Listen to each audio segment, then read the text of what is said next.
There's really an element too of your job where it's just people there's moments where you're really involved in the magic of life.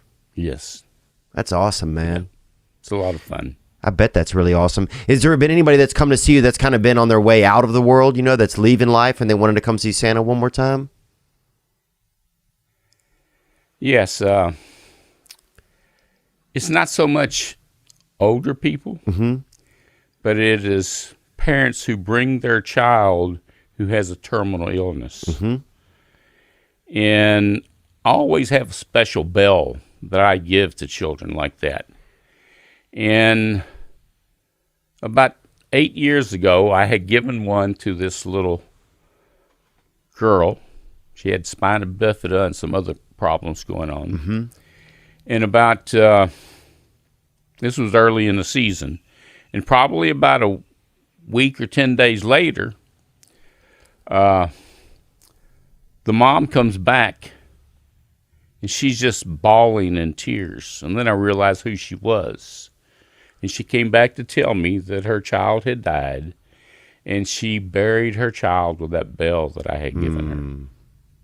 Yeah, it's interesting. I think people, they look to Santa, I think, as like a symbol of like hope and love, a symbol of magic, a symbol of what else could be out there that we don't know. From time to time, usually 5 or 6 times a year, I will have a child come to me and tell me, Santa, I don't want you to bring me anything this year. I want my friend or my cousin or my mom or my dad to get a special Christmas. Is that pretty remarkable when you see that when a kid asks? Oh, yeah. And here's what I do. First of all, if you think about children, most children are takers. They take stuff. They want stuff given to them. Oh, yeah. There are very, very few children that are what I call giver children. They want to give to other people. They don't want something for themselves. So when I see that child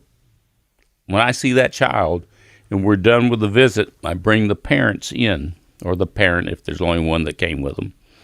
And I'll say, do you know what your child, your little girl, your little boy asked me for?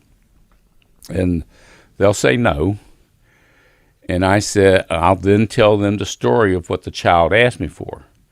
And about half the time, the parents will know that that child's a giver child. Wow. About the other half of the time, the parents had no idea. But they're thrilled that their child is that way. And and that's when I make the gift of the bell to the child.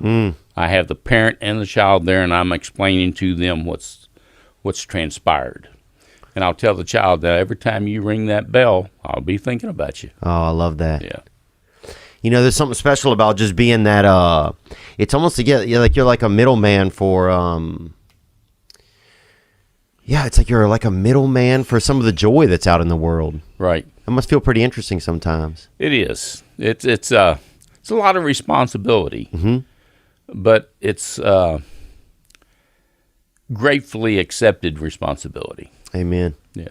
Yeah, I bet to be able to be like at work and have a few moments like that. Some people don't have moments like that in their job their entire lives, So to be able to have that, and then also not only just like take it and be like, this is what I'm doing, but take it and just act the part of being kind of just part of the current of whatever that good energy is. And I've had children as well as adults that ask me to pray with them, and I will pray with them right there on the set before they leave. Amen. I'm just sitting on your front porch, wondering how could I be so far from my home. And my mind is somewhere else, but when I find it, I'll patch up where it's been blown.